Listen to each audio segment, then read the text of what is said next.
Everybody thinks that they are experts for each and everything, चाहे वो medicine की हो, चाहे लिटिगेशन की हो, किसी भी चीज़ की। Is it the reason why people get trapped in all these frauds that the builders are doing? हाँ, एब्सोल्युटली, ये सबसे बड़ा रीज़न है। मिसलीडिंग ब्रोशर्स जो बनते हैं और हिडन क्लॉज जो होते हैं, क्या कंज्यूमर प्रोटेक्शन लॉज हैं इन चीज़ों को कवर करने के लिए? हैं, बहुत एक्सटेंसिव लॉज बट हैं। फिर भी इतने फ्रॉड्स क्यों हो रहे हैं इस तरीके क्योंकि लोगों को अवेयरनेस नहीं है। लोग क्या करते हैं, कहते हैं हमने 1 करोड़ का घर लिया, बट जब लेने जाते हैं, रजिस्ट्री करने जाते हैं तो वो 1.5 करोड़ का हो जाता है। Right. क्योंकि उसमें लिखा है +-10% ऑफ द सुपर एरिया। अब वो सुपर एरिया कैसे इंक्रीज हुआ भी नहीं हुआ, there is no proof that super area is indeed increased. फिर आप कहते हैं कि भाई आपका गार्डन फेसिंग है, उसकी पीएलसी होगी, बट आपने पहले नहीं बताया था। क्या रेरा सही में इफेक्टिव है या there is a long way to go for protection of consumer rights and all those things? Normal आदमी बात करता है तो वो रेरा का सिर्फ एडजुडिकेटिंग बॉडी की बात करता है कि रेरा एक कोर्ट की तरह मैं गया, ग्रीवेंस था, ठीक है। बट दैट इज सर आजकल प्रॉपर्टी बाइंग के लिए लोग ना ऑनलाइन प्लेटफॉर्म्स बहुत ज़्यादा यूज़ करने लग गए हैं। क्या ये लीगली सिक्योर है? कई बार क्या होता है, बिल्डर ने भी लोन ले रखा होता है सर्टेन यूनिट्स पे, और वो यूनिट्स आपको बेच दी जाती हैं। जब कोई ट्रबल आती है तो वो जो बैंक, इनिशियल बैंक थी, वो भी उस पर लियन बना रही है, आपकी बैंक भी लियन बना रही है, तो वो बहुत कॉम्प्लेक्स लीगल सिचुएशन को क्रिएट कर देते हैं। तो ड्यू डिलिजेंस तो बेसिक नेसेसिटी है, और सबसे बेसिक, सबसे अच्छी तरीका होता है कि उस घर पे लोन ले लीजिए। What are the legal mistakes that people made in day-to-day life? आप कॉन्ट्रैक्ट पढ़ते ही नहीं है, पहली बात। सही बात। दूसरी बात, आपको अगर कोई चीज़ कॉम्प्लेक्स लग रही है तो आप किसी से कंसल्टेशन नहीं करते हैं, क्योंकि आपको उस चीज़ में जो छोटे पैसे बचाने हैं। बट प्रॉब्लम क्या, आप डर इतना जाते हैं, आप लॉयर अच्छा हायर नहीं करते, आप सोचते सस्ता लॉयर कहाँ से लिया। Your entire life is at stake, why are you saving money there? Sir आपके एक्सपीरियंस से what are some of the systemic issues जो दीमक की तरह हमारे जुडिशियल सिस्टम को खोखला करता जा रहा है? Corruption is there.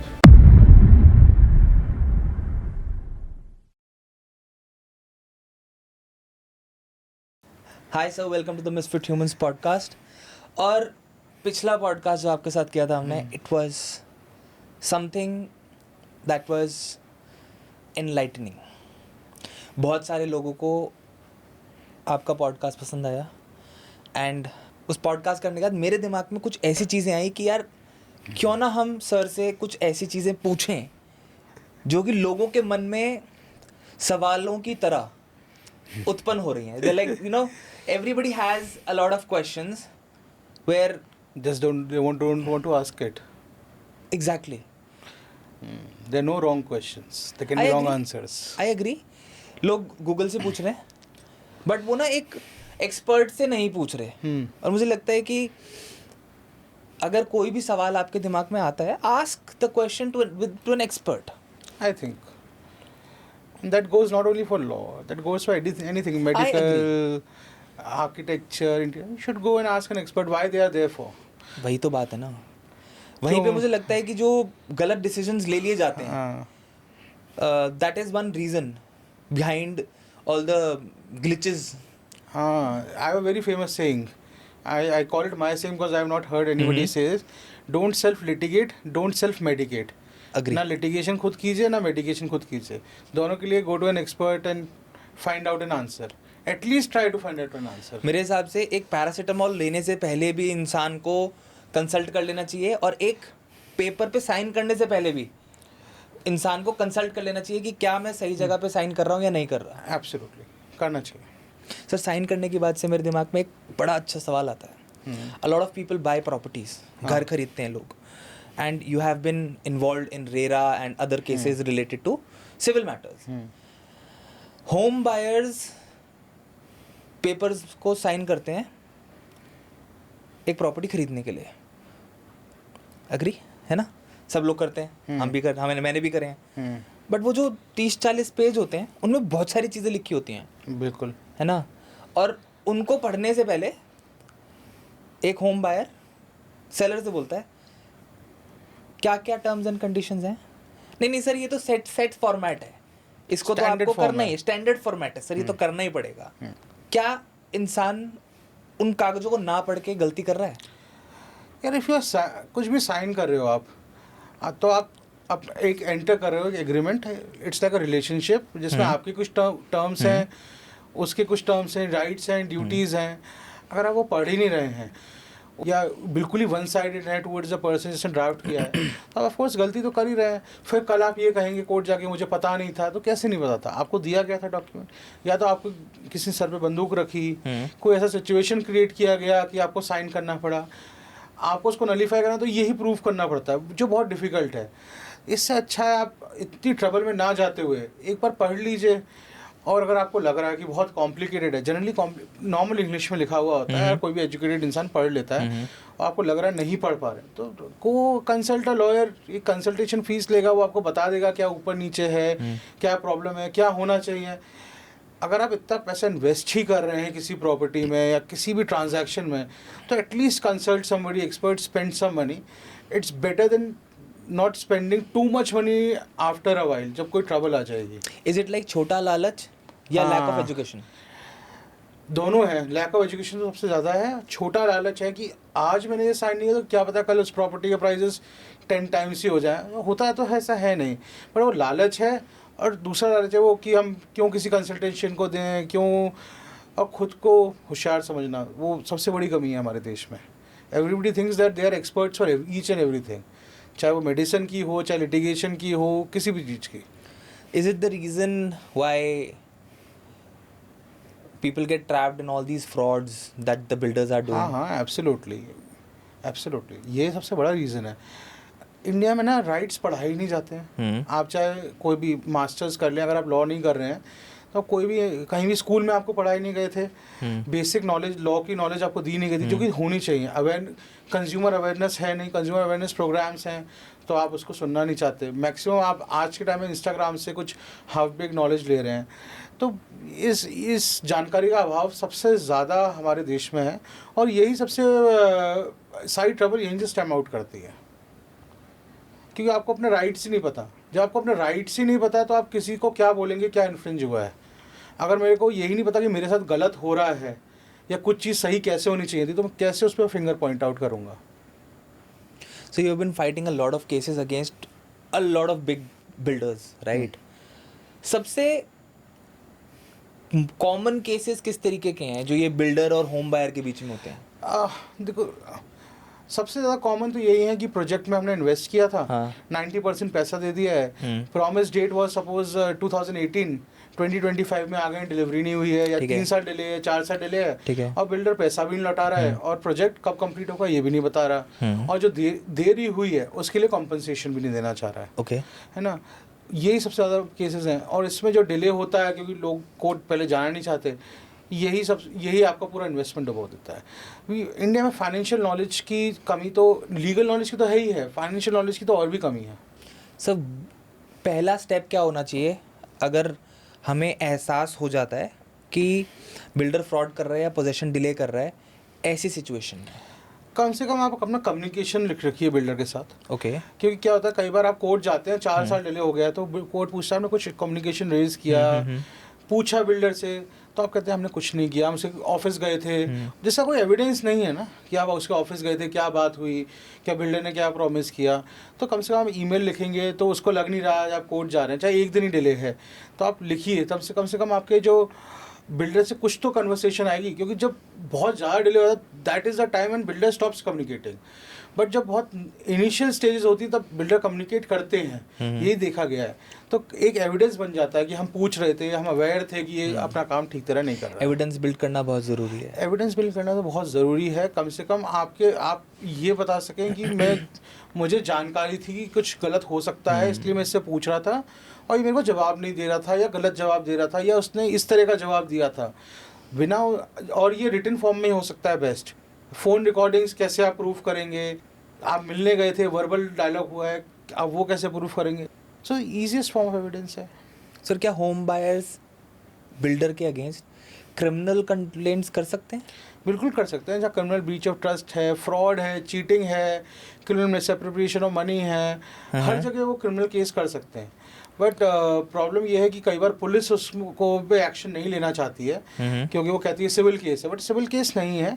अगर आपका बिल्डर है, उसने आप जैसे 100 लोगों से पैसा लिया प्रोजेक्ट बनाने के लिए, उसने सपोज 100 करोड़ रुपए लिए, उसने पहले दिन ही 90 करोड़ रुपीज़ या साइफन ऑफ करके दूसरे प्रोजेक्ट या दूसरी लाइन ले ली, तो अब पैसा आपका साइफन ऑफ हुआ है। Right. इसलिए तो ये रेरा और सारे रूल्स लाए गए थे जो अब थोड़े थोड़े धीरे धीरे इम्प्लीमेंटेशन में आ रहे हैं। सर क्या मिसलीडिंग ब्रोशर्स जो बनते हैं और हिडन क्लॉज जो होते हैं जो आजकल बिल्डर कर ही रहे हैं, मैंने बहुत न्यूज़ आर्टिकल्स वगैरह में भी बहुत देखा है, क्या कंज्यूमर प्रोटेक्शन लॉज हैं इन चीज़ों को कवर करने के लिए? हैं, बिल्कुल हैं, बहुत एक्सटेंसिव लॉज हैं। बट फिर भी इतने फ्रॉड्स क्यों हो रहे हैं इस तरीके क्योंकि लोगों को अवेयरनेस नहीं है। जैसे आपने कभी डार्क पैटर्न्स का नाम सुना है? Have you heard about dark patterns? So dark patterns पे लॉ हैं। Okay, and what are dark patterns? How to explain you dark? So dark pattern ऐसा है, जैसे आपने किसी वेबसाइट पे गए, उस पर कहा ये ऑफर अभी तक ही सीमित है, बाद में खत्म हो जाएगा, फिर ऐसा इल्यूजन आपने क्रिएट किया, तो वो डार्क पैटर्न है। या आपने कुछ ऐसी इंपॉर्टेंट इंफॉर्मेशन छुपाई जो आपको बतानी चाहिए थी। इस तरह के भी लॉज अब इंडिया में हैं, बट हमें एक्चुअली उसके बारे में पता ही नहीं। ऐसा नहीं है कि गवर्नमेंट ने जानकारी नहीं दी है। कंज्यूमर प्रोटेक्शन कंज्यूमर हमारी मिनिस्ट्री है, कंज्यूमर अफेयर्स, उसमें सारे चीज़ें एक्सप्लेन की गई हैं, ड्रिल्स चलाई जाती हैं, वीडियोस चलाई जाती हैं। जैसे अभी आपका बहुत सारा जैसे कंज्यूमर अवेयरनेस पे चल रहा है आपका ये फूड राइट्स पे, कि फूड में क्या मिलावट हो रही है, या आपका जो डिजिटल अरेस्ट हो रहे हैं उस पर चल रहा है। ये सारी चीज़ें गवर्नमेंट करती है, बट लोगों में अवेयरनेस की कमी की वजह से जो पार्टीज़ हैं जो एक पावरफुल इकोनॉमिक पोजीशन पे हैं, यानी कि डोमिनेटिंग पार्टीज़ हैं, वो इन लॉज का मिसयूज़ करते हैं। कुछ एग्जांपल्स बताओ। I want the audience to understand it in a better manner, क्योंकि जो आपने बात बोली अभी, मुझे ना एकदम से बहुत सारे रीसेंट एडवर्टाइजमेंट्स मेरे दिमाग में एकदम से मेरी आंखों के सामने आ गए कि अभी मैंने कहीं पे पढ़ा था कि you know this offer is only till 30th of this month, last chance to buy this property, नहीं तो ये मौका चला जाएगा and we are revising the rate. हाँ, तो इस टाइप की जो डार्क पैटर्न्स में भी फॉलो करती हैं ये भी। हाँ, कई आप अगर डार्क पैटर्न्स की डेफिनेशन बहुत वाइड है ना। कुछ एग्जाम्पल के साथ बताओ ना आसान भाषा में, जिससे कि लोगों को समझ में आए कि मुझे इस तरीके की चीज़ों में फंसना नहीं है, क्योंकि अगर मैं फंस गया तो फ्यूचर में अगर कोई ग्लिच हो जाता है, कोई इशू हो जाता है, तो मैं अपने केस को स्ट्रॉन्ग करने के लिए कोर्ट में ये तो बता सकता हूँ ना कि भैया मेरे को इस तरीके के डार्क पैटर्न में जो कहते हैं ना धकोसलेबाजी करके मेरे साथ मुझे प्रॉपर्टी बेची गई और उसके बाद मैं फंस गया। प्रॉपर्टीज के एग्जांपल में सपोज जैसे कि ऑल इंक्लूसिव कॉस्ट प्राइस है आपकी 1 करोड़ की, ओके, है ना, इस पे कुछ नहीं बढ़ेगा etcetera etcetera, but there are certain clauses which you have not been informed, but वो टैक्सेस लगेंगे, वो आपको जैसे मेंटेनेंस चार्ज लगेगा, आपका प्रेफरेंशियल लोकेशन लगेगा, वो आपको बताया नहीं जा रहा है, तो वो डार्क पैटर्न की कैटेगरी में आएंगे। कुछ ऐसी इन्फॉर्मेशन जो हिडन थी, in a particular manner action लेती है एक dominant party to make other person enter that contract without giving that information will fall under that definition of dark pattern. But उसके लिए तो कंडीशंस अप्लाई लगाते हैं ना वो नीचे, तो आपको बतानी पड़ेंगी ना कंडीशंस क्या है। ऐसा थोड़ी है कंडीशंस अप्लाई का मतलब है वो कंडीशंस कहीं तो लिखी हुई हैं, टर्म्स एंड कंडीशंस अप्लाई, तो जब वो कॉन्ट्रैक्ट में ही टर्म्स एंड कंडीशन नहीं तो और कहाँ होनी चाहिए थी। Right so they have to be, वो आपको बतानी पड़ेंगी, वो सारी इलस्ट्रेट करनी पड़ेंगी। लोग क्या करते हैं, आप अगर कभी पढ़ेंगे तो कहते हैं हमने 1 करोड़ का घर लिया, बट जब लेने जाते हैं रजिस्ट्री करने जाते हैं तो वो 1.5 करोड़ का हो जाता है। राइट, क्यों? क्योंकि उसमें लिखा है ±10% ऑफ द सुपर एरिया। अब वो सुपर एरिया कैसे इंक्रीज हुआ भी नहीं हुआ, आपने मनगढ़ंत बता दिया कि super increase, but there is no proof that super area is indeed increased, है ना, तो वो फ्रॉड है, उस पर प्राइस इंक्रीज हो जाता है। फिर आप कहते हैं कि भाई आपका गार्डन फेसिंग है, उसकी PLC होगी, बट आपने पहले नहीं बताया था, तो वो सारी चीज़ें आपके इन सारे ऑब्जेक्टिव्स में आती हैं। So there are good laws which have been made, it's just that people are not aware of it. क्या रेरा सही में इफेक्टिव है, या you know there is a long way to go for protection of consumer rights and all those things? See, RERA के 3 part हैं।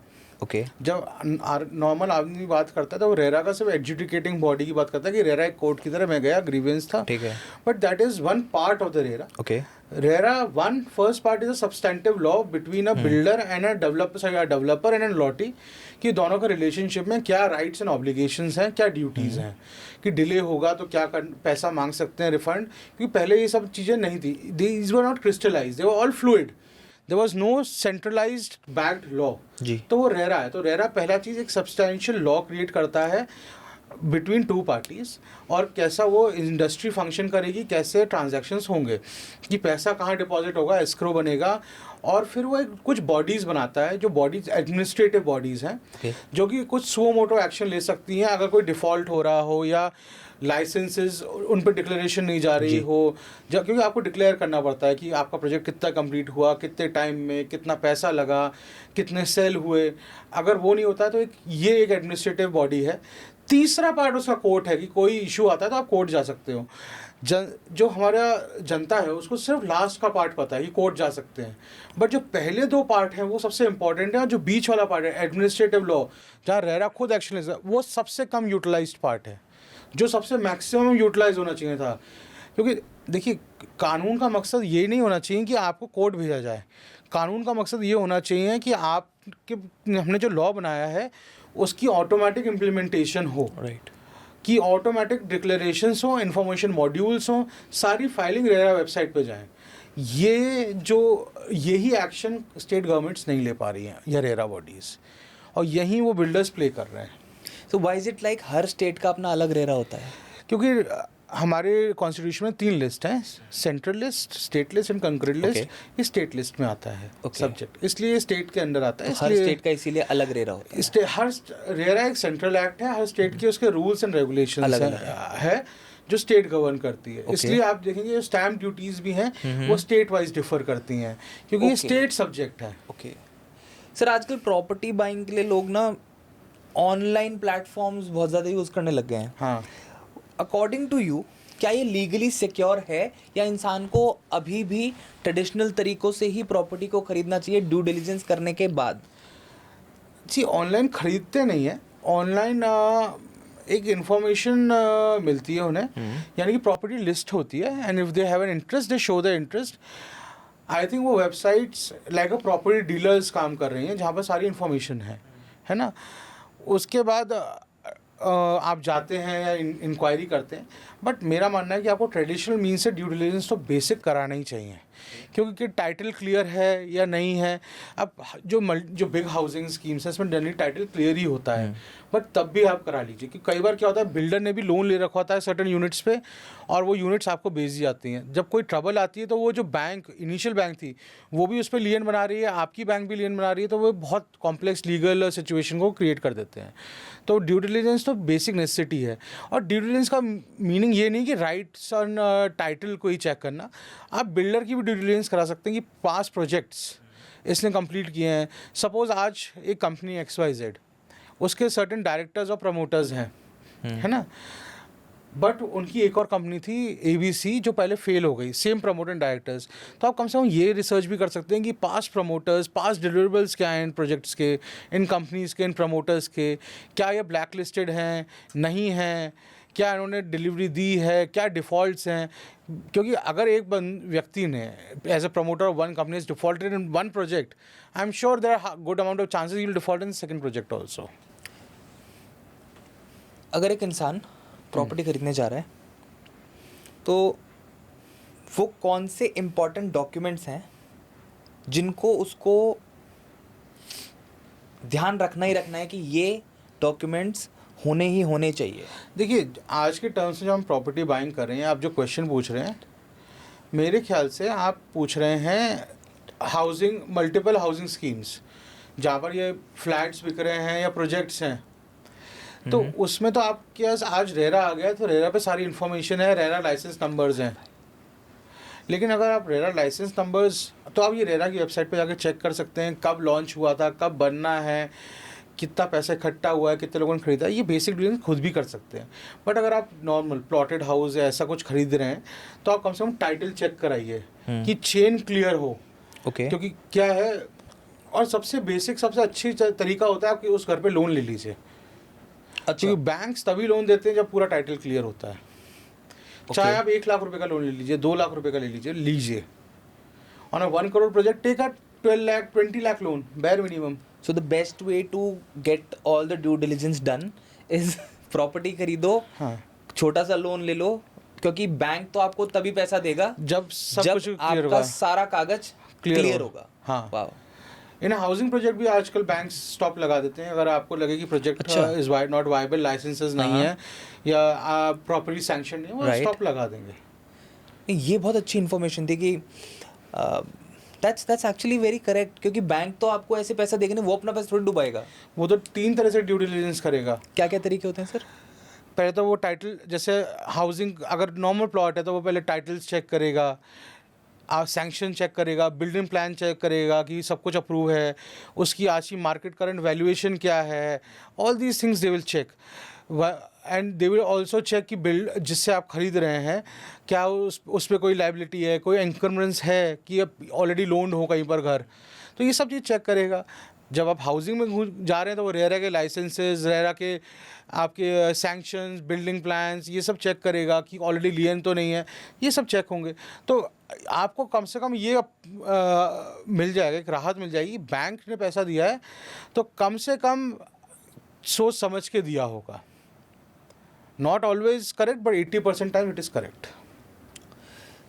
Sir ये तो हुई रेरा की बात, ये हुई प्रॉपर्टी होम बाइंग की बात, बट जनरल लीगल अवेयरनेस जो है ना, वो भी कहीं ना कहीं मिसिंग है. हाँ, लोगों को सिखाया ही नहीं गया है. लास्ट टाइम उन्होंने थोड़ा बहुत लॉ वो सिविक्स क्लास में पढ़ते हैं स्कूल में. इंजीनियरिंग लोग कर रहे हैं ज़्यादा, उसमें तो पढ़ाई नहीं जा रही. मेडिकल में मेडिकल नेग्लिजेंस थोड़ा पार्ट पढ़ा देते हैं, एमबीए में थोड़े कमर्शियल लॉज पढ़ा देते हैं, but that's not the focus of that दो स्टडीज़. तो इसलिए लोगों को पता ही नहीं लगता है. ये तो बहुत ब्रॉड कमर्शियल लॉज की बात कर रहा हूँ. सर बेसिक लोगों ह्यूमन को राइट्स भी तो पता है. मुझे लगता है स्कूल में लोग बच्चों को ना चेक साइन करना भी सिखाना चाहिए स्कूल वालों को. आई थिंक सब ये तो सिखाना ही चाहिए. ये बेसिक्स हैं, पता है ये हाँ. ये चीज़ें मुझे लगता है कभी कभी हम बैठ के सोचते हैं ना कि जब हम कुछ डॉक्यूमेंटेशन वगैरह साइन कर रहे होते हैं, कोई कॉन्ट्रैक्ट में जा रहे होते हैं, तो ये बेसिक चीज़ें मुझे लगता है कि जो हमारी बचपन में एजुकेशन सिस्टम में जो हमें चीज़ सिखाई जाती हैं, उनके साथ ये बेसिक्स होने चाहिए ऐड ऑन, कि यार एक कॉन्ट्रैक्ट को कैसे साइन करा जाता है, how to read a basic contract between two people, even if you are absolutely ये सिखाना चाहिए. You are right. बट वो वहीं पर प्रॉब्लम है, वही नहीं सिखाया जाता है. क्योंकि मैंने जैसे आपको पहले भी बताया था याद पुराने पॉडकास्ट में कि बहुत ही करियर ड्रिवन और competitive exam driven education system है हमारा. बेसिक सॉफ्ट स्किल अंडरस्टैंडिंग है ही सिखाते ही नहीं हैं, बेसिक स्किल सिखाते ही नहीं है, कोई फाउंडेशन नहीं है. इसलिए आपको मिसगाइड. आप सोचिए जो डिजिटल अरेस्ट वाली बात है, हाँ, आप कैसे आपको 8-8 दिन एक कैमरे के सामने अरेस्ट किया जा रहा है. क्या आपको समझ में नहीं आ रहा कि जज ऐसे नहीं आएगा या पुलिस ऐसे नहीं आएगी, कोई नोटिस आएगा और आपको 8 घंटे क्यों बिठाया? अगर करना होगा तो आपको अरेस्ट ही कर लेंगे वो. तो ये डिजिटल अरेस्ट का कंसेप्ट बहुत, और आप बच सकते हैं इमीडिएटली. आपको कोई पुलिस वाला फ़ोन कर आपसे पूछे आपका बेल्ट नंबर क्या है, आप अपना आइडेंटिफिकेशन भेजिए, आप तुरंत हो जाएगा. इनफैक्ट हमारे साथ हुआ था. Somebody came as posing as electricity officials कि आपके यहाँ बिजली है, ये है ना, 1 लाख का फ़ाइन है, ये देखिए. हमने कहा आप आईडी दिखाइए, अपने सीनियर से बात कराइए, तो भाग गए. मेरे पास कॉल आया सर 2-3 दिन पहले. पहले मेरे फ्रेंड के पास आया. अब आई थिंक ये जो नंबर्स जहाँ से भी निकालते हैं, हाँ. ये किसी का डेटा ब्रीच होता है तो उसके सिमिलर कॉन्टैक्ट्स कोई. So a friend of mine got a call कि आपके पापा ने बोला है 10,000 रुपये आपके अकाउंट में डाल रहा हूँ मैं, तो ऐसा कुछ हुआ. Then I got a call, मेरा फ़ोन आया, कह रहा हाँ जी ध्रुव बोल रहे हो? मैंने कहा हाँ जी बोल रहा हूँ, बताइए. कह रहे वो पापा ने ना बोला है कि आपके अकाउंट में 10,000 रुपये डालना है, मैं पेटीएम कर रहा हूँ. हाँ. मैंने कहा ओके. मैंने कहा कब बोला आपको उन्होंने? कह रहा अभी तो मेरी बात हुई है. मैंने कहा अच्छा. मैंने कहा भाई उनको 2 साल हो गए देहांत हुए उनका. मतलब सच फ्रॉड्स आर हैपनिंग कि with educated people. And exactly, with educated people. Something happened with an MD of a very good company. You know what? He was arrested digitally and made to appear before Chief Justice of India court, and 8 या 9 crore rupees उससे ले लिए गए. ये कहते हो chief justice ने fine लगाया आप पे इंडिया के. पूरा कोर्ट रूम ड्रामा बनाया गया, सब किया गया. God. You're an MD of a company. How can this happen? सोचो कितना मैनिपुलेट करते होंगे, किस तरह से करते होंगे. मैं बोलूँगा तो विवाद भी हो सकता है, चोरी ना चोर के साथ ही करी जाती है सर कभी कभी। जिस हाँ, आदमी के मन में चोर होता है ना होता है। कि यार मैंने तो ये गलत काम किया है, कस्टम की चोरी करी है, कस्टम की चोरी करी है या किसी तरीके की चोरी करी है, उस आदमी को टारगेट बनाना बहुत आसान हो जाता है। And these people are looking for victims, I will say victims, because उनको कहीं ना कहीं अंदेशा या अंदाजा होता है कि this person has done something wrong, हाँ हाँ, and they entrap that person and they blackmail them and they extort money out of them. I also remember one friend of mine, he called me and he said, yaar I am getting a parcel courier, parcel courier, तो वो तो मेरे पास रोज message आता है। I'm getting a call from this guy and he said you have used pornographic websites, हाँ. ठीक है, and your IP has been tracked and your internet has been tapped by the information technology department, और ये एक fine है, या तो आप ये फाइन भर के डिक्लेरेशन दे दो कि आज के बाद मैं इस तरह की कोई भी वेबसाइट्स नहीं चलाऊंगा, और else we have a video of yours doing all these things. उसने ये भी नहीं बोला कि मेरे को वीडियो दिखा दो, और उसकी हालत ख़राब हो रखी है। नाउ ही इज़ लाइक ठीक है यार, जो इंसान जो भी कर रहा है हाँ. उसकी पर्सनल लाइफ है, but he gets a call, he is completely pissed off, he is out of his senses and he is ready to pay $6,500। oh my, IT department call कर रहा है इंडिया का और $6,500 मांग रहा है उससे। और आईटी डिपार्टमेंट का पोर्नोग्राफिक मटेरियल से क्या, इनकम टैक्स डिपार्टमेंट को क्या करना है? इंफॉर्मेशन टेक्नोलॉजी, ये कौन सा डिपार्टमेंट है? एग्जैक्टली, ये तो साइबर सेल कॉल करता टेलीकम्युनिकेशन बोल को people do not understand, they don't have basic knowledge what departments are there. वही प्रॉब्लम है। मेरे साथ कुछ दिन पहले एक ने बोला, मेरे दोस्त ने, कि मेरा एक कोरियर आया है बाहर से और कस्टम से आया है कि उन्होंने पकड़ लिया है और इतने पैसे देने में छोड़ देंगे। अरे he was a lawyer. I said are you a moron, are you dumb? मैंने, कस्टम डिपार्टमेंट ऐसे फ़ोन करता है क्या किसी को? तुमको did you receive a notice? आपने कोई कोरियर मंगाया था? पहली बात तो यही सबसे इम्पोर्टेंट। मैं, कोई दोस्त है आपका जो बाहर कोरियर भेज रहा है? हाँ. बोला नहीं, मैंने शायद बोला था। मैंने कहा यार, छोटा लालच के लिए ना ऐसी हरकतें मत किया करो। And these people call you and से आपका ना पार्सल आया है जिसकी वैल्यू जो है वो $30,000 की वैल्यू है, and I got a call. I got a call and it was a genuine call. I imported a watch and the custom duty was to be paid. DHL made a call. DHL sent everything, invoice, bill of lading, everything. Still, being a lawyer, I sent it to my CA because they generally deal with custom and all, to get it checked and verified. Is it a genuine document or not? Despite the fact I had indeed called for it, I'm a lawyer. But people do not want to do this small due diligence. I don't know why. हमारे देश में ना sir एक com है, एक movie में dialogue सुना था मैंने, there is this come entire, it's like a joke, Raichand. सुना होगा आपने भी। रायचंद जो है ना, वो दूसरों को तो राय देते हैं, भाई ऐसे मत करना, धोखा हो जाएगा, ऐसे मत करना, नहीं ऐसे मत करना, वहाँ पेपर पे साइन मत करना, वो डॉक्यूमेंट मत साइन करना, वो पार्टनरशिप में जाओगे ना तो वो कागजी कार्रवाई कर लेना, फैमिली डिस्प्यूट के चक्कर मत पड़ना। सबसे पहले वही फंसता है, क्योंकि राय देना आसान है, उसको फॉलो करना खुद से बहुत मुश्किल है, वो बहुत डिफिकल्ट है। इसमें प्रॉब्लम ये है ना कि जो आपने पहला क्वेश्चन पूछा ना कि लोगों को अवेयरनेस नहीं है, अवेयरनेस कहाँ से होगी? आपको वो चीज़ बताई नहीं गई कि इस चीज़ के लिए अवेयर होना है। आपको पता ही नहीं आपके यहाँ कौन से गवर्नमेंट डिपार्टमेंट्स हैं, आपको पता होना चाहिए। आपको यही नहीं पता कि म्यूनसिपैलिटी का काम क्या है, कस्टम डिपार्टमेंट अलग है, एक्साइज डिपार्टमेंट अलग है, किसका सब्जेक्ट है, किस स्टेट में आता है, इनकम टैक्स का क्या ड्यूटी है। आपको ये नहीं पता। पुलिस को आपको अरेस्ट करना है तो उससे पहले नोटिस देना पड़ता है आपको, to appear and assist in the investigation. ऐसे ही नहीं होता है वो, and that is a basic thing you have to ask. आप पुलिस वाले का फ़ोन आता है, पहले ही डर जाते हैं। क्यों डर रहे हैं भाई? आपने कोई क्राइम तो किया नहीं है, आपको खुद तो पता होगा। Why are you afraid unnecessarily?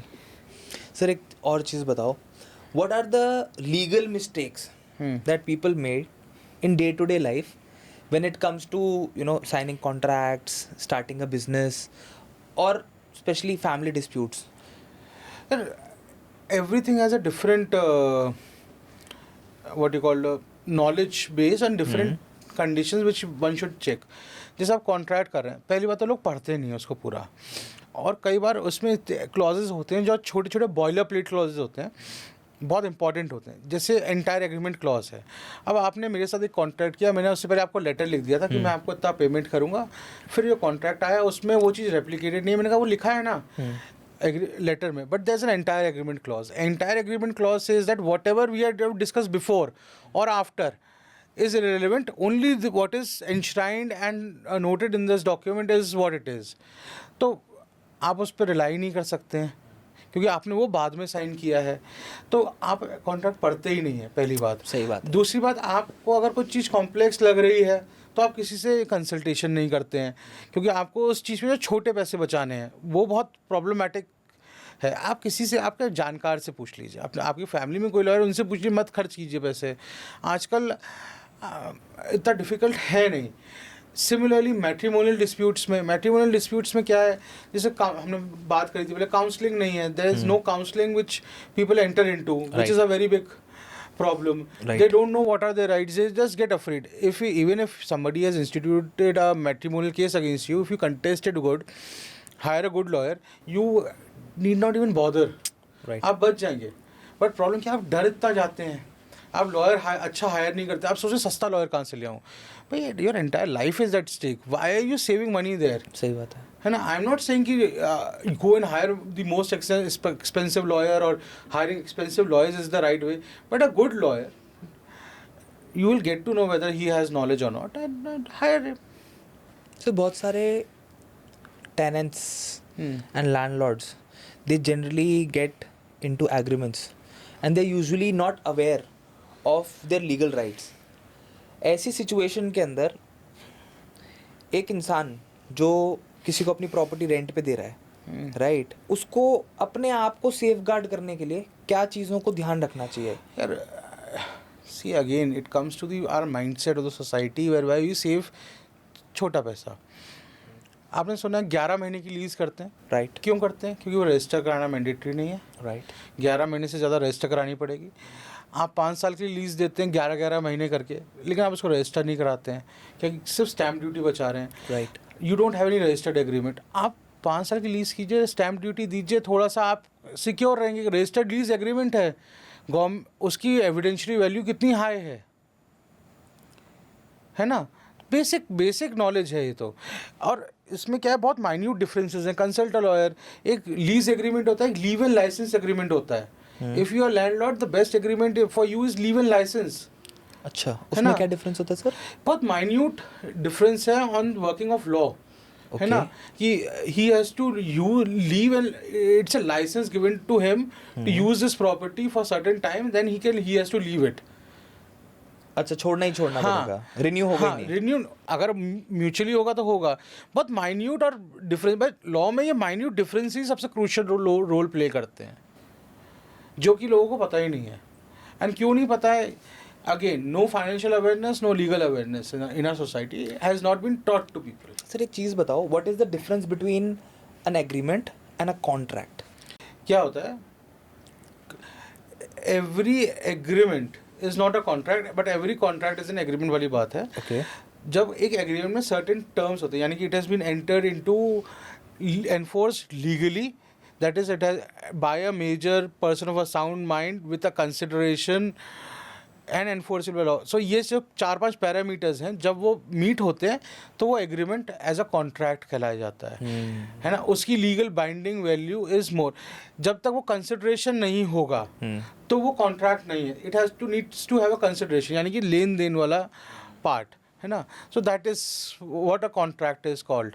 So contract majorly is a commercial document, a document enter into a commercial transaction. तो एक इंसान को रेंटल प्रॉपर्टी में जाने से पहले या उसको रेंट पे लेने से पहले, should they get into a basic rent agreement और a proper contract? No, it's a proper contract. There's a consideration and legally entered without any force between two people who are major. आप सीधा lease deed कराइए, lease deed या leave and licence agreement कराइए, उसको register कराइए. That is the easiest form. लोगों को ये नहीं होता, स्टैम्प ड्यूटी बहुत थोड़ी सी लगती है हर स्टेट में. It's not that expensive. But what people try to save is that small money, which will, if you will not save it today, you will have to spend huge amount of money later. वहाँ पर वो problem है. These are certain things that I think people should keep in mind. People should keep in mind a lot of things. Like some days back, a person wanted to buy a property. मतलब एक from a person, but वो property was given by दादा to a minor. अच्छा. Dada has passed away in name of a minor. Parents wanted to sell it. It cannot be sold. So we said, no, you cannot do it. You need a permission of the court to sell a minor's property. You cannot sell it. Because tomorrow minor will become an adult and he will say कि ये मेरी consent के बिना थी. फिर वो transaction zero void हो जाएगा. Even after. आपने पैसा दे दिया सब, आप प्रूफ करते रहिए, then you have a criminal complaint against the parents. Okay, मतलब दैट मींस कि state is the ultimate guardian of a minor. For example if my father inherited, नहीं जनरली बोल रहा हूँ, एक एग्जांपल पॉइंट ऑफ व्यू से. For example my father when I was a minor sold a property which was inherited to him by my grandfather or other people which did not have a No, not will. No, not correct. Suppose your grandfather bequeathed the property to you. Okay. है ना, और property आपके नाम पे आ गई है and you are a minor, then your father cannot sell that property. If it is in written. If it is in your name, अगर आपके if that नाम has पे been है, done. it has been done, you cannot sell it. है ना, will वाले concerts बहुत different हैं. Okay. है ना, विल में आप प्रॉपर्टी जरूरी नहीं अपने रिलेटिव को दो, किसी को भी दे सकते हो. किसी को भी दे सकते हो. बट जब आप इंटेस्टेड डाई करते हैं, इन टेस्टिमरी यानी कि विल है, इंटेस्टेड यानी कि विदाउट विल डाई करते हैं, तो अगर आप विदाउट विल डाई करते हैं तो हिंदूज़ में हिंदू सक्सेशन एक्ट है और इंडियन सक्सेशन एक्ट है, तो उसके टाइम पे class 1 legal heirs, class 2 legal heirs है, तो उस ऑर्डर में फ्लो करते हुए प्रॉपर्टी ट्रांसफ़र होती है. Then there is a concept of ancestral properties. तो उसमें जैसे मेरे परदादा की प्रॉपर्टी थी, केम टू माई दादा, नहीं आई है, बट दादा अभी भी उनके नाम पे थी, परदादा के नाम पे, and I am alive. So my father and my grandfather can not sell it without my permission. Then I also have a say in it. So they're very, or my father has a say in it. So that's how the succession work. दादा लाई property. हाँ, so India में सबसे ज़्यादा disputes क्या हैं कि लोगों को सक्सेशन का ट्री जो है वो ही नहीं पता है. वहाँ प्रॉब्लम है, उनको विल का कंसेप्ट ही नहीं पता है. वो विल में प्रॉब्लम आती है. विल अनरजिस्टर्ड विल होती हैं, आप रजिस्टर करा लीजिए, उसमें अगेन ज़्यादा पैसा नहीं लगता. It's a very small amount. If and there are very small ways to what you call eliminate your entire family disputes in future. Okay. Very small. Suppose I have a lot of properties. I am writing a will. I have to bequeath will to whom? To my son. ठीक है. है ना? So both sons I am bequeathing to. I can make their wives as a witness, not my sons. They cannot be witness in Gurgaon, but Right. other places they can be. If they can be a witness, best, because they have witnessed the signing of the will. Who will fight? These two will fight, na? My sons now they know that will is this, there किसको क्या मिल रहा है, तो fight ही नहीं हो सकती. Right. उसके अलावा आप एफिडेविट आपकी आपको पता है कि will ऐसी साइन हुई है, उसमें ये गया है. Simple techniques, simple strategies will kill the entire family disputes in future. Wow. But people don't adopt it, people don't consult a lawyer. It's called estate planning. Very simple can happen. You can create a trust and you can create trust trees. There are various means if you have good amount of money and you don't want that children should fight for your money. Like Tata has a trust. Tata, how they bequeath the properties, there's a trust now. Like Ambani's have a trust. So Right. It's not only for ultra uber rich people, you can also do it. It's again not expensive. It's just that they have good financial and legal knowledge to enter into such kind of documents, arrangements. Sir, क्या आपको लगता है कि India में जो legal literacy है, इसके programmes को स्कूल्स और कॉलेजेस के अंदर स्टार्ट कर देना चाहिए और ये एक मैंडेटरी रिक्वायरमेंट होनी चाहिए हर स्कूल के अंदर कि ये इस तरीके के प्रोग्राम्स को रन करा जाए? देखो 100% होनी चाहिए. मैं कह रहा हूँ आप कमर्शियल लॉज की मत दीजिए, बट बेसिक ह्यूमन राइट्स की दीजिए. ओके. बिकॉज इंडिया में जो हमें नहीं पता है वो कमर्शियल लॉज तो नहीं है, बेसिक ह्यूमन राइट्स भी नहीं पता है. अब ह्यूमन राइट्स क्या होते हैं? जैसे आपको कोई बुली कर रहा है ना, या आपको डिस्क्रिमिनेट नहीं किया जा सकता on basis of caste, colour, creed, sex, gender. इन सब चीज़ों पे आपको कोई डिस्क्रिमिनेट नहीं कर सकते. आपका राइट टू प्रोफेशन है, right to buy property. There are many fundamental and constitutional rights which person should be aware of. जो राइट टू लाइफ है इतना बड़ा है कि उसमें right to sleep, right to education, इतनी सारे लॉज एनश्राइंड हैं. अब तो राइट टू एजुकेशन अलग फंडामेंटल राइट बन गया है. Right to practise your religion anywhere peacefully. So they are reasonable restrictions but there are your human rights, है ना. आप सबसे ज़्यादा लॉज जो लोगों को नहीं पता है, आपने आजकल सुना होगा ना, जैसे लोग जॉब्स पे जाते हैं, उनसे नॉन डिस्क्लोजर एग्रीमेंट साइन करा लेते हैं या नॉन कम्पीट करा लेते हैं. You can do that. Non competes can not be signed. Okay. Because आपने कहा कि आप सपोज एक फूड डिलीवरी ऐप में काम करें, आप दूसरे फूड डिलीवरी ऐप में काम नहीं करेंगे. That's restriction of my trade and my profession. It can not happen. It's unconstitutional. You can not do that. अच्छा. हाँ, you can not do that. और ये जो कॉन्ट्रैक्ट साइन कराते हैं कि आप जॉब छोड़ दोगे तो इतने पैसे देने पड़ेंगे, इतना कुछ करना पड़ेगा. कुछ नहीं, आप किसी को ये नहीं कर सकते, रोक नहीं सकते. So there are very very basic laws. Dominant parties are misusing their legal knowledge against you. Labour laws हैं कई सारे. जैसे आपकी पीएफ ग्रेचुटी का पैसा रोक ले, नहीं रोक सकते आप इस तरह से. क्राइम है. I was just having a conversation with someone few days back and the person is a doctor. And the person was applying for a job, and these like fancy clinic people, they said कि we'll give you a job, right, but you will be on a contract where अगर आप उस contract का breach करते हो तो आपको there is a set amount that you have to pay to the clinic. But क्या ब्रीच करते हो कि अगर आप बीच में छोड़ के चले जाते हो या आप आगे कंटिन्यू काम नहीं करना चाहते. You can't do that. For doing that, the company has to prove that they have invested such and such knowledge or money in you. Only then. Like in army, also there is a contract that you cannot leave army on a normal commission unless something very special happens, because army invests that money in you on For your training and other things. Yes. Yes. For a company to do that, the company will have to prove that they invested in you and there's a such and such knowledge in you. But what you can't do is use their industry secrets and trademarks or industry secrets which only that company possesses and take them away, or those things you can't do it. Sir आपने तो बहुत अच्छी बात बता दी. बहुत सारे लोग डरे हुए हैं इन चीज़ों से. अरे डरना ही नहीं है. भाई नहीं हो सकता. दिस पर्सन वाज लाइक कि ध्रुव मेरे पास ऑप्शंस तो बहुत सारे हो गए हैं, मगर I am not sure about if this clinic is good और not, if this place is good और नॉट. एंड इन्होंने मुझे तो साफ बोल दिया कि कल आप छोड़ के जाओगे तो 3 लाख रुपए देने पड़ेंगे. किस बात की? आप पे इन्वेस्ट किया, आप पे खर्चा किया, कुछ किया नहीं किया ना, तो आप नहीं रोक सकते हैं. हाँ, बट आप ये नहीं कि आप उनका लैपटॉप लेके जा रहे हैं, उनका सामान लेके जा रहे हैं. दैट इज नहीं करते हैं लोग. ये हमने कई जगह डील किया है. क्या करते हैं एम्प्लॉइज़, उनका फुल एंड फाइनल नहीं होता है. हाँ. तो वो डॉक्यूमेंट्स, लैपटॉप्स, ये सब रख लेते हैं. फिर कंपनीज चाहती हैं कि क्या करें, फिर हमें पुलिस एफआईआर्स, कंप्लेंट्स करवानी पड़ती हैं, तब वो लौट के आते हैं. फुल एंड फाइनल भी होता है. इंडिया में लेबर लॉस, लेबर का मतलब ये नहीं है जो लेबर आपके घर पे काम कर रही जी. है ना. ये industry law, industrial dispute laws, ये लोगों को पता ही नहीं है. बेसिक ह्यूमन राइट्स है, ये बेसिक फंडामेंटल राइट्स हैं जो लोगों को नहीं पता है. ये अगर आपको पता हो तो आपको कोई मिसयूज नहीं कर सकता. नॉन कम्पीट आदमी यहीं पे मार खा रहा है.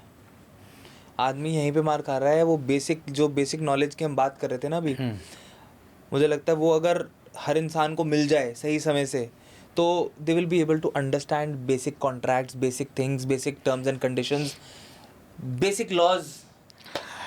नहीं चाहते हैं, फिर उसको गूगल करते हैं, फिर उसको कुछ और बना लेते हैं.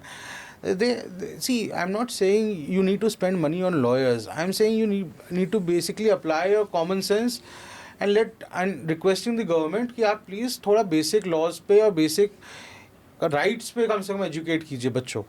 Your initiative sir, know your rights, जो आपका इनिशिएटिव है, इट्स कमेंडेबल. आई थिंक लोगों को इस तरीके की इन्फॉर्मेशन मिलती रहे, राइट, वो भी सही जगह से, फ्रॉम अ प्रोफेशनल जिसने ऑब्वियसली यार एक पढ़ाई है, एक आपकी नॉलेज है, एक एक्सपीरियंस है, right, and the person has done all these things in the same background, सब the same field. You know why we started? we had highest number of clients from on these builder and buyer issues. और एक time ऐसा है हमने count करना ही बंद कर दिया. Must have gone north of 80-90,000. अच्छा. 1 लाख भी क्रॉस कर गए होंगे होम बायर्स. किसी को कुछ पता ही नहीं था, बेसिक नॉलेज ही नहीं थी कि क्या एग्रीमेंट होते हैं, क्या उनके राइट्स हैं. They were so afraid of going to courts against the builder. They thought कि builder will take an some measures against them, उनको थ्रेटन करेगा. एक को भी किसी ने थ्रेटन नहीं किया. It was just the fear of not invoking the rights. सबसे बड़ा डर, मैंने बिल्डर पे केस कर दिया तो कल को ये मुझे प्रॉपर्टी देने में और डिले ना कर दे. अरे आपको कैसे डिले कर सकता है? सही देनी बात तो है. उसको सबको ही है. सही बात है. नहीं, डर है ना लोगों की, लैक ऑफ नॉलेज है ना सर. लैक ऑफ डिले करेगा तो उस पर और पेनल्टी लगेगी. बट लोगों के मन में ये डर है क्योंकि पहले के टाइम्स में जब इतना ज्यादा लॉ एनफोर्समेंट नहीं था, चीजें नहीं ऐसी थी ना, तो बिल्डर्स यार I'm sorry I have to say this. People have not come out of the colonial mindset. हमें आज भी वही colonial mindset लगता है कि जो अमीर और पावरफुल है ना, वो बिल्कुल ही एक्सट्रीम पावरफुल है और उसका आप कुछ कर नहीं सकते. जब तक हम इस माइंडसेट से बाहर नहीं आएंगे ना, कुछ नहीं होगा. आज भी आप पुलिस से डरते हो.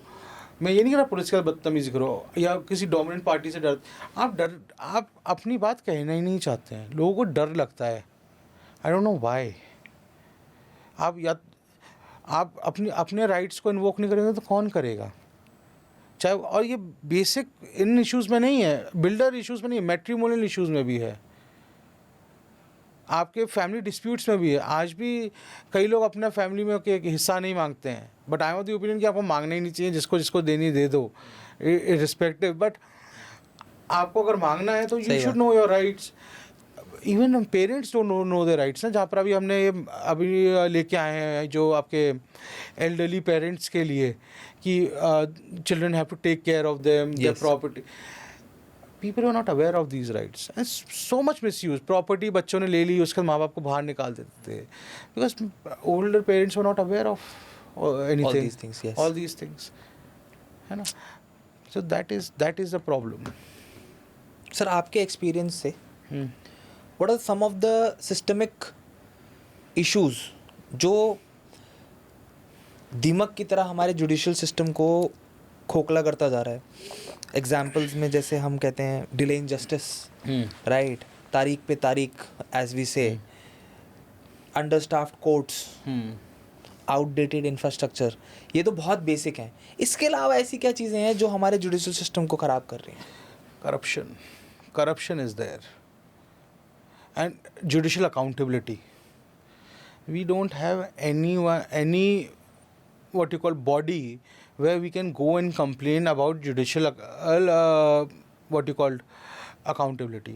Like if you feel that judge has done something wrong or there is corruption, you cannot deny it. You can't say कि judicial में corruption है ही नहीं.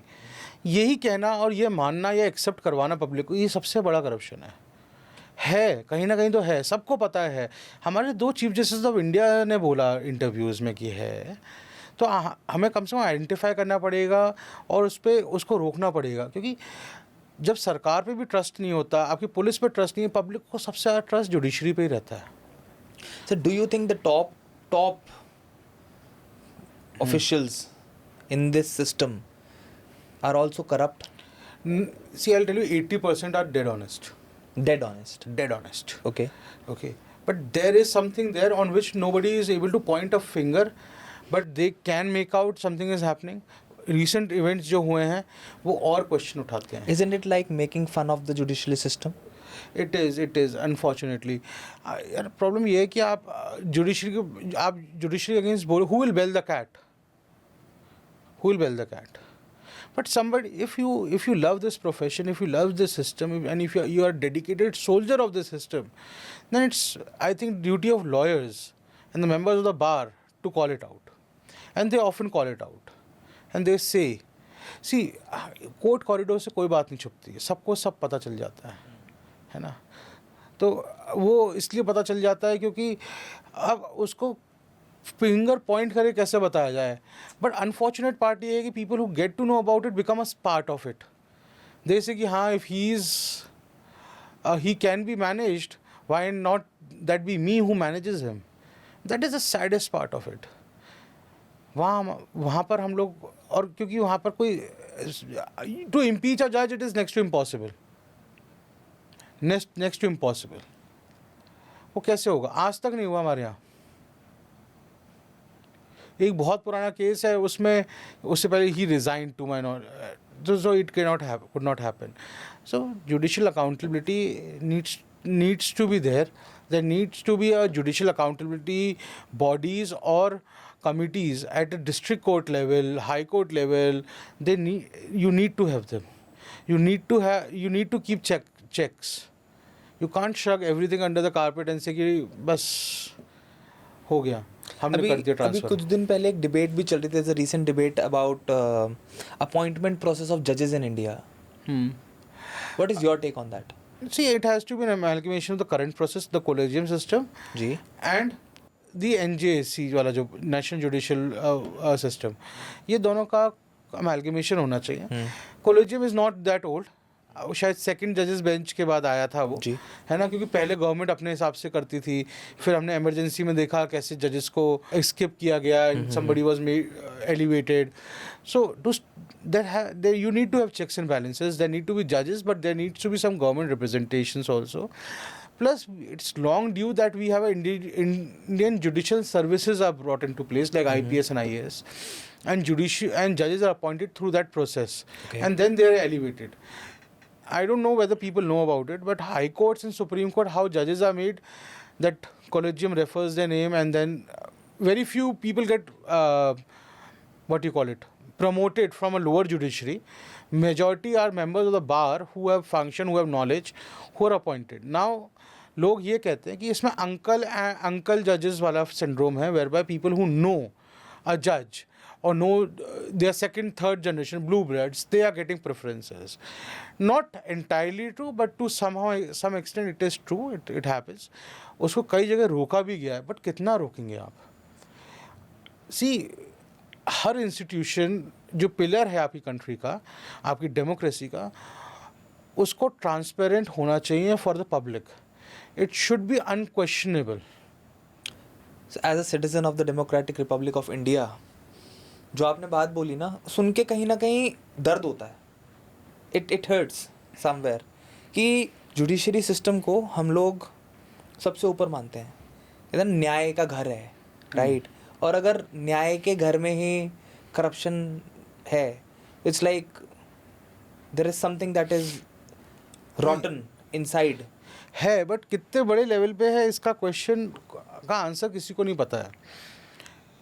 और इसका क्यों नहीं पता है? क्योंकि देखिए, आई विल से if you have 10 cases where you are suspecting judicial corruption, it is actually there only in hardly one case.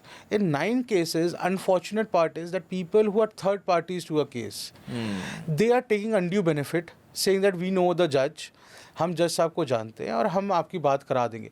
C law litigation में कितना ईजी है कि it's a 50-50 chance, either you will lose और you will win, है ना. आई से कि, और अगर मैंने फैक्ट्स पढ़े हुए हैं और मुझे थोड़ा नॉलेज है, मुझे पता है कि जजमेंट किस तरफ जाएगा, तो very easy to manipulate anybody कि मैंने बात कर लिया है. सो ये सबसे बड़ी प्रॉब्लम है. So will you call it a judicial corruption? No. But will a common man call it a judicial corruption? Absolutely yes. Then जैसे कि जज साहब तो बिक ही गए हैं, मैंने पैसे दिए हैं. जज डज नॉट नो कि whether what has happened. He has just done his duty. This is the bigger problem, where judges are not even involved. See, you have to understand, becoming a judge, हमने बुराई तो कर ली, becoming a judge is a duty whereby आप अपनी सारी practice go away कर देते हो. जजेस की इंडिया में सैलरी बहुत ही कम है, वही 2-2.5 लाख 3 लाख रुपए है. They get a house and all, whereas that is a money any 30-31 year old guy will make if he is doing very fine in litigation or corporate. So think about it. On one hand, if he would have been in practice, that would have been his daily income. Bare minimum, I'm telling you, bare minimum daily income होता है उसका. उसने वो सब छोड़ के वो जज बना है.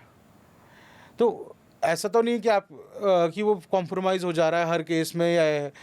आई am sure about it, I am 100% sure about it, that major questions of corruption comes from such instances whereby judge is not even aware कि something has happened.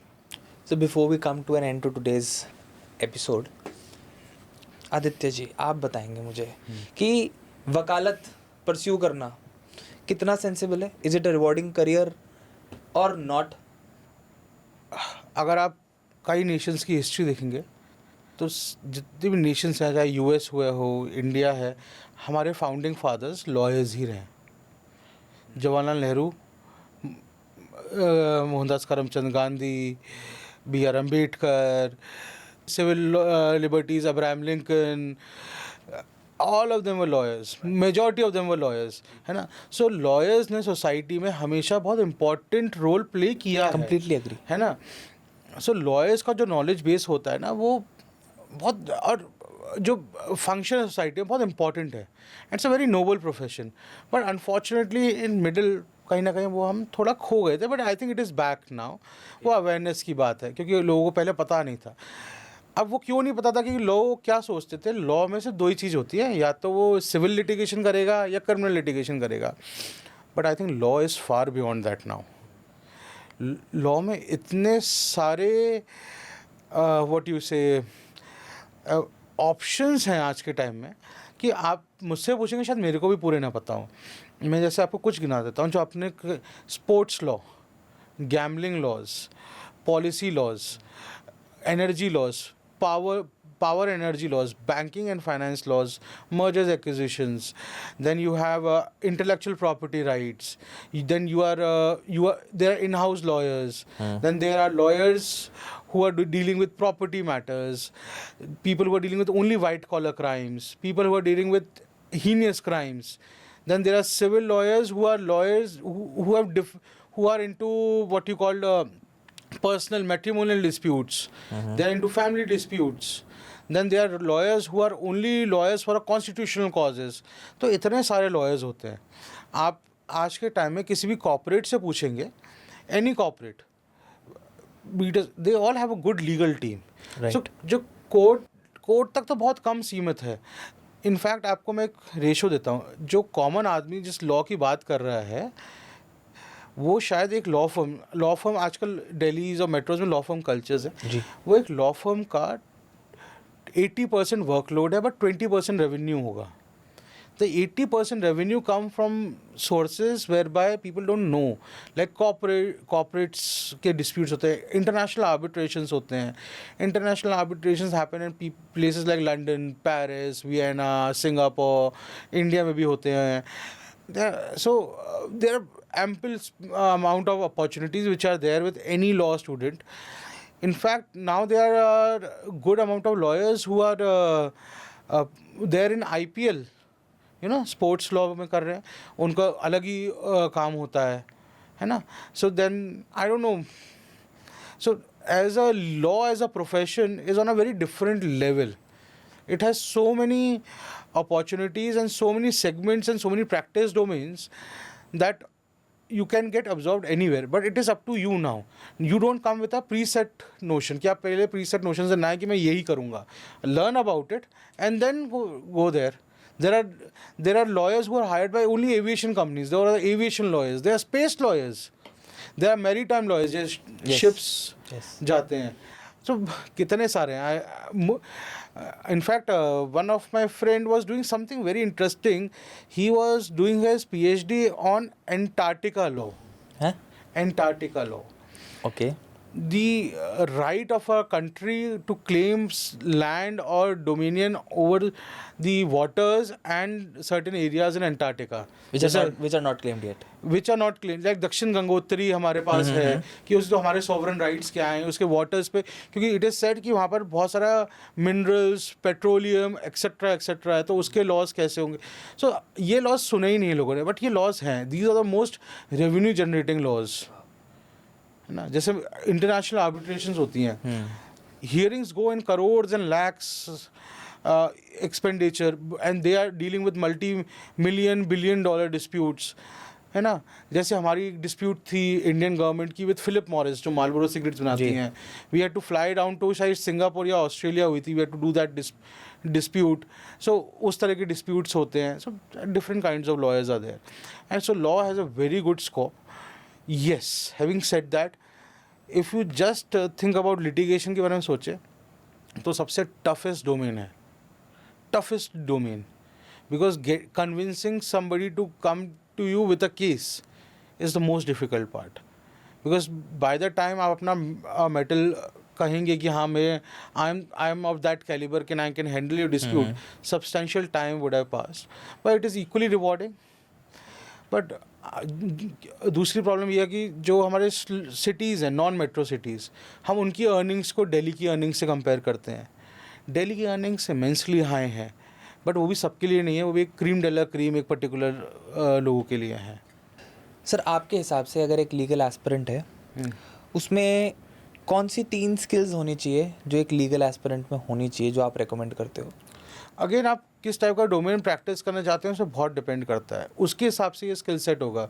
Litigation lawyer जैसे सिंपल कहते हैं, they should have fire in them, fire in the belly to, without, if you don't have that fire and fighting spirit, you cannot become a litigation lawyer. Then you need to inculcate reading habits. People these days, उनकी reading habits चली गई हैं. जब तक आप judgements, books, knowledge grass नहीं करेंगे from books, तब तक आप अच्छे लॉयर नहीं बन सकते हैं, वो किसी भी डोमेन में ना हो. ठीक है. तीसरा, आप में सुनने की थोड़ी शक्ति होनी चाहिए, ताकि आप पेशेंट रह के समझ पाएँ कि हो क्या रहा है, क्लाइंट की बात सुन पाएँ, जज की बात सुन पाएँ. मे बी थोड़ा सा आपको एम्पैथाइज करना चाहिए, but it is not the most important requirement, because you can not enter the shoes of the client. Because then emotions will come upon you. You should be, if you're dealing with any case, you should not show your emotions there. Sir ground reality पे बात करते हैं. थोड़ा सा हो सकता है आपको बुरा भी लगे, मगर सुनने में तो यही आता है कि सीनियर्स रिस्पेक्ट नहीं करते, सीनियर्स पूछते नहीं है, सीनियर्स एक्सपोजर नहीं देते, सीनियर्स काम नहीं सिखाते, बस अपनी नौकरी करवाते रहते हैं, अपने आगे पीछे घुमाते रहते हैं. Big seniors, big lawyers need some clamor around them, or they need some chamchas around them to just walk into the courtroom so that he has some presence and that impact in front of the judicial officer कि भाई बड़े वकील साहब आए हैं, इनके पास 6-7 junior हैं, 6-7 लोग पीछे पीछे घूम रहे हैं. Is it true? हाँ, गलत भी नहीं है और सही भी नहीं है. दोनों सिचुएशंस आज के टाइम में एग्जिस्ट करती हैं. सिचुएशन धीरे धीरे करके चेंज भी हो रही हैं. अब जैसे we are a law firm, गलत क्यों नहीं, पहले बताओ. चलो यार, not everybody is like that. जैसे best of the lawyers, we every week we have a session where we teach our lawyers कि क्या करना चाहिए. We educate them, we ensure कि उनके वो खुद क्या क्लाइंट्स हैंडल करें या खुद clients. And we, like me, I am a first generation lawyer. See I am saying कि आई हैव मेड इट, है ना. I come from very very middle class family, very mediocre family, come from a non metro city.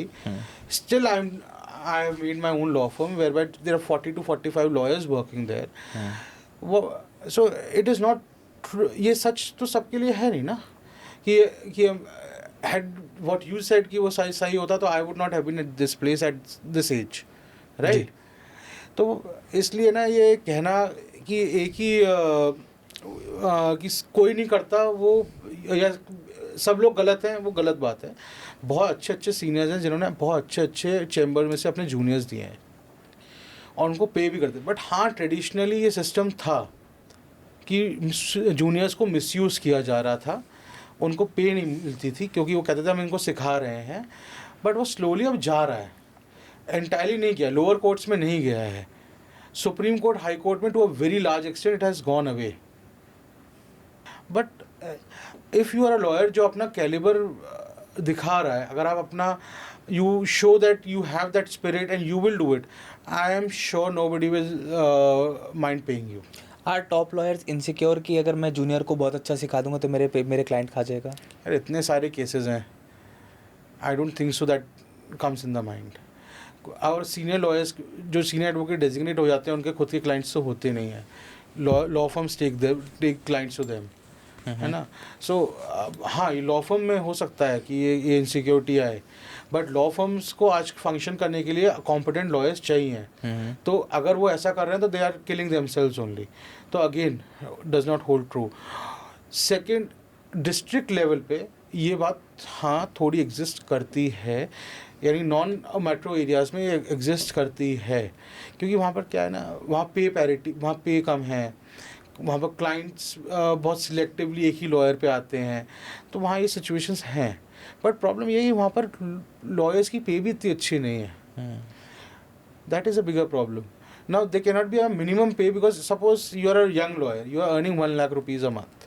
You want to hire 2 lawyers, you can't pay them 50,000. Right. You can't pay them 20 also. Agree. So if you need, I think the problem also lies with law students. They need to identify right places to work, and they need to identify their own caliber. जहाँ पर वो अपना खुद का calibre ही नहीं identify कर पा रहे, तो फिर उनका मिसयूज हो रहा है. That is a bigger problem. पर उसको टैकल कर रही है हमारी bar council. I am sure this situation will go away very fast. आपके हिसाब से लॉ एकेडमिकली और रियल लाइफ प्रैक्टिस में कितनी डिफरेंट है? बहुत स्टार्क डिफरेंस है. इंडिया का एकेडमिक लॉ जो एकेडमिकली पढ़ाया जा रहा है ना, I think it's very bad. We are not giving out good lawyers. हम लॉयर्स, अच्छे लॉयर्स दे ही नहीं रहे. कोई फाउंडेशन है ही नहीं. हर लॉयर जो बाहर आ रहा है, they directly want to go and practise in high court और सुप्रीम कोर्ट. क्या इसीलिए यंग लॉयर्स स्ट्रगल कर रहे हैं? इसलिए स्ट्रगल कर रहे हैं. एक हमारा एजुकेशन बहुत बुरा है. In fact to the extent, as I said earlier, हमारे जो best of the lawyers international platform पे बहुत मीडियोकर हैं. ओके. बहुत मीडियोकर. यस. जब अच्छे इंटरनेशनल लॉयर्स आते हैं, तो इंटरनेशनल आर्बिट्रेशन में जिस तरह की आर्ग्यूमेंट होती है, इंडियन लॉयर्स बहुत पीछे रह जाते हैं. There are very few who have now achieve that level कि वो किंग्स काउंसिल डेजिग्नेट हुए हैं इंग्लैंड में अब जाकर. और हमारे यहाँ ना भेड़ चाल भी, दूसरी बात भेड़ चाल भी है कि जो मेरा सीनियर कर रहा है शायद वही सही है. We have zero innovation, zero initiative taking abilities. अब वो इनकलकेट लॉ स्कूल भी नहीं करता. Law school, if you ask me personally, what does a lawyer need to learn? Very basic. Writing emails, not taught in law schools. Reading judgments, not taught in law school. Law में ना, it's all about common sense. It's not a rocket science. बहुत common sense है. बात apply अगर आपको समझ में आ गई, आपको हर लॉ समझ में आ जाएगा. बेसिक अंडरस्टैंडिंग समझ में आ जाएगी. जो हमारे बेसिक लॉज हैं, जैसे constitution, civil procedure code, criminal procedure code, contracts, अगर आपको ये 3-4 एक्ट्स आते हैं ना, आप कोई भी लॉ प्रैक्टिस कर सकते हैं. बट प्रॉब्लम ये है कि ये हम कॉलेज में इनको थरोली और अच्छी तरह पढ़ा ही नहीं रहे हैं. आई विल टेल यू कि व्हेन फर्स्ट टाइम मैं अपनी मास्टर्स की क्लास में, when I was sitting where people from 64-65 countries were there. Indian law students, इतनी एम्बेरसमेंट फील करनी पड़ती थी हमें, क्योंकि हमारे साथ LLB वाले भी थे जो स्पेशल क्लासेस थे. उनको जब बेसिक कॉन्ट्रैक्ट के क्वेश्चन पूछा था, हम लोगों को नहीं पता थे, क्योंकि उस तरह से पढ़ाया ही नहीं गया है. हमें सिर्फ रट्टा मार के कि आप ये पढ़ लीजिए, ये application based teaching is not there. अब जाके हम कहीं इनकलकेट करना चाह रहे हैं. हमारा क्या, आप एग्ज़ाम में जाइए, रट्टा मार के सिचुएशन एग्ज़ाम दे आइए. What was my first exam? My first exam, a question is given on which I have to write the answer within 4,000 to 5,000 words, and I have 7 days to give that exam, sitting back in my hostel or home, howsoever wanted, refer to any book. So that is a practical application based question and answer and examination on which I have to put in my mind. I cannot cut copy paste, because you put it, आजकल वो softwares होते थे तब भी है, India में तो अब आए हैं कि आप सॉफ्टवेयर डालिए, उनको पता लगेगा आपने प्लेजराइज कर रखा है. यहाँ पर क्या, आपका यहाँ का ex chief justice of India का judgment supreme court of Singapore कह रही है कि आप कट कॉपी पेस्ट किया हुआ है. तो लॉ स्टूडेंट्स आप बहुत पीछे की बात है. That's funny. So law schools, यहाँ पर कुछ ही लॉ स्कूल्स हैं जो बहुत अच्छी एजुकेशन दे रहे हैं. If you compare it to the international standards, we are far behind. यहाँ वहाँ पर कोई पढ़ के ही नहीं जाता है. यहाँ पर वहाँ पर आप बिना पढ़े जाएंगे तो सब आपके I had to read at least 1,000-2,000 pages before each lecture. Okay, एक हफ्ते में एक सब्जेक्ट का एक लेक्चर है. आपको 2,000 पेजेस पढ़ के जाने, तभी आपको समझ में आएगा कि लेक्चर में हो क्या रहा है. राइट. यहाँ पर तो आपका प्रोफेसर आ रहा है, आप खेल रहे हैं, फ़ोन पे लगे हुए हैं. So that is a bigger problem. Why we are not producing good and great lawyers any longer? And this country has produced good and great lawyers in past, who some of them still exist. Right. But are we still producing them? No. Again, why? Because only objective of lawyers today is कि हम corporate में चले जाएं, या law firm में चले जाएं, या हमें अच्छी जॉब मिल जाए. That is all. And nowadays in law firms there is a very toxic culture and toxic race of becoming this designations ki associate, senior, principal. I think these should be done away now. क्या point है? You're killing careers of lawyers. It's sad. It's a sad reality nobody is willing to accept. Sir, after the entire conversation that we had, I really want to know कि you as a counsel, as a lawyer, आप की खुद की ऐसी एक क्या अलग approach है towards your client, towards your colleagues, towards your juniors, the people that work with you, where you think that yes, I am truly making a difference in their lives. With respect to colleagues, we are creating a next generation of lawyers. I'm sure that you will see from our team some good high court judges, some very good arguing counsels, some very good AORs in coming future.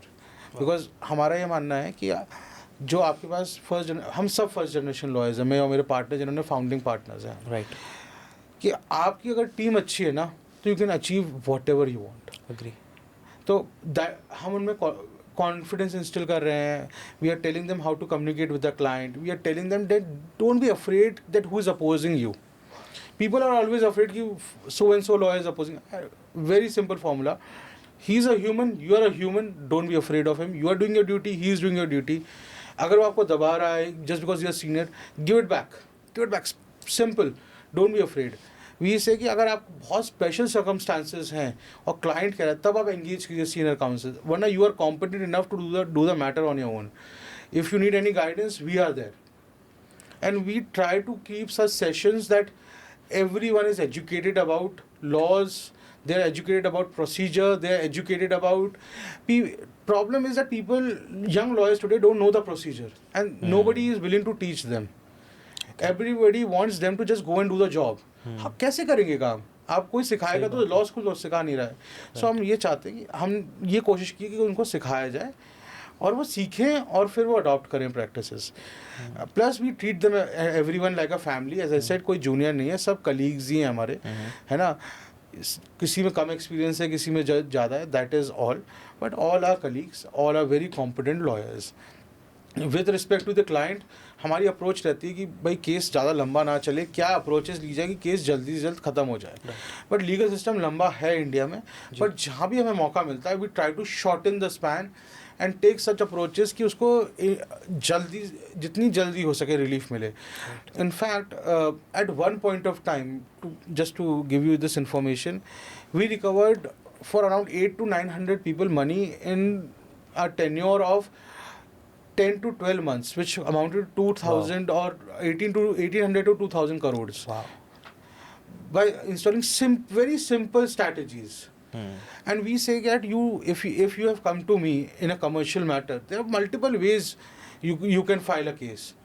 One cannot deter the other, or one cannot stop the other. So parallel proceedings भी लगा सकते हैं आप, है ना. तो that is how you do it. Innovative ways to do the work is the key. Why आज का यंग लॉयर्स क्या करते हैं, वो सिर्फ ऑर्थोडॉक्स अप्रोचेस जो उनके सीनियर ने सिखा दिए हैं या पहले किए हैं, there is no innovation, there is no initiative that they take. They are afraid कि वो हम जाके आर्ग्यू करें. तो ये सब, तो इससे क्या हमारे क्लाइंट का भी फ़ायदा होता है, हमारे जो हमारे पास आते हैं, हमारी कलीग्स का भी फ़ायदा होता है. 2-3 of our earlier colleagues, I think more than 2-3, they have opened their own firms. So we are not afraid of any competition.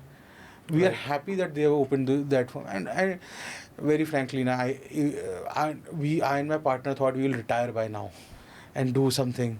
But now we are doing this work just for love of it. Not for money. Money is... सुन के अच्छा लगता है बहुत ना. It feels good that you're passionate about what you're doing and you love what you do. That I think that's more important than any other thing that is out there. यार करना पड़ता है. वी एज आई सेड, हम first generation lawyers. अगर हम अपनी story कहीं और बताते हैं, ये लोग मानते ही नहीं. हमारे जूनियर्स या कलीग्स, जिसको भी आप कहो, कोई मानता ही नहीं है कि we had to go through so much to reach at a point whereby it became a firm, it became such a big firm, there are so many members. But I think any lawyer can do it. Agreed. Or anybody can do it. It's just that you need to have your confidence, hard work, determination. Consistency is the key. Wow. I think that's more important. Consistency, discipline. Absolutely. If you're consistent and you're disciplined, motivation खुद ब खुद आती है. And a happy family life. And a happy family life. Wow. And if you are not happy, your family is not happy, then all this money you are earning is of That does not make any sense. does not make any sense. रख लो इस That's of no पैसे को, use, क्या yes. करोगे bank account में, क्या करेगा इस पैसे का, है ना? बड़ा बड़ा मिट्टी खाएगा. मिट्टी खाएगा या कुछ ना कुछ करेगा. कुछ ना कुछ करेगा. True. Thank you so much, sir, Any time. for coming, for all the insight, for all the good conversations that we had. Thank you.